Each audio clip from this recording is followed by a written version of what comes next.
गप्पा बोलू दे. बुधवारी पहाटे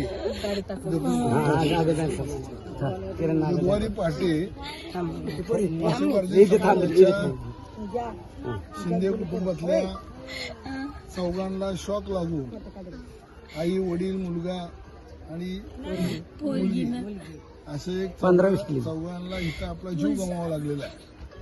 वास्तविकता मी आता माहिती आणि चौकशी केल्यानंतर आपल्याला असं समजलं की इथून कोणीतरी लाईट ते चोरून गेली होती. त्याच्याशी काही संबंध नसताना हे निव्वळ इथं राहत आहेत आणि ह्यांची टीव्हीची केबल तिथून गेली होती. त्या टीव्हीच्या केबलमुळे झालेल्या शॉर्ट सर्किटने ह्यांना चौघांना आपला जीव गमावा लागला.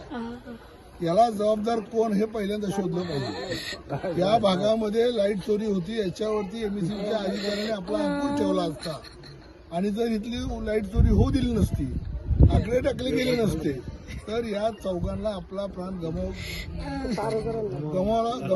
गमावला गेला नसता. त्यामुळे ज्या अधिकाऱ्याच्या चुकीच्या सिस्टममुळे हे घडलेलं आहे त्या अधिकाऱ्यावर मनुष्यवधाचा गुन्हा दाखल करावा आणि ज्या कुटुंबाने आपले प्राण गमावलेले आहेत त्यांना शासनानं जास्तीत जास्त रक्कम देऊन त्यांचे पुनर्वसन करावं.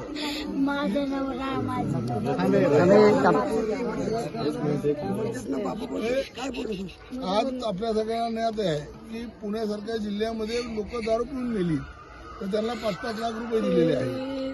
मध्यंतरी एक टेम्पो पावसात खड्ड्यात गेला, नदीत का खड्ड्यात गेला, त्या लोकांना 5-5 लाख रुपये दिलेले आहेत. हे जिकडे ऍक्सिडेंट होईल तिकडे सरकार देते, पण आम्हा गरिबांकडे लक्ष द्यायला सरकारला वेळ नाहीये आणि जर तिथे वेळ दिला नाही तर विरोधी पक्ष आंदोलनाच्या तयारीत आहे आणि या कुटुंबांना त्यांच्या पुनर्वसनाची जबाबदारी घेऊन त्यांचं पुनर्वसन करण्यासाठी सरकारवर सर्वोपरी आपण प्रेशर आणणार आहोत आणि या कुटुंबावर जी शोककळा आलेली आपण त्या माणसं परत भरून देऊ शकत नाही. पण त्या माणसांना भविष्यात जगण्यासाठी एक स्टेबल काहीतरी तरतूद व्हावी आणि त्यांचं पुनर्वसन हवं ही आपली सरकारकडे मागणी. उद्याच्या सोमवारी आपण जिल्हाधिकाऱ्याला भेटून त्यांचे प्रश्न पुन्हा एकदा मांडणार आहे आणि या लोकांना तात्काळ इथल्या जिल्हाधिकाऱ्यांनी, इथल्या प्रांतांनी, इथल्या तहसीलदारांनी त्यांना भेट द्यावी आणि पटकन त्यांचे प्रश्न सोडवावेत असं आपण या निमित्ताने आवाहन करतो.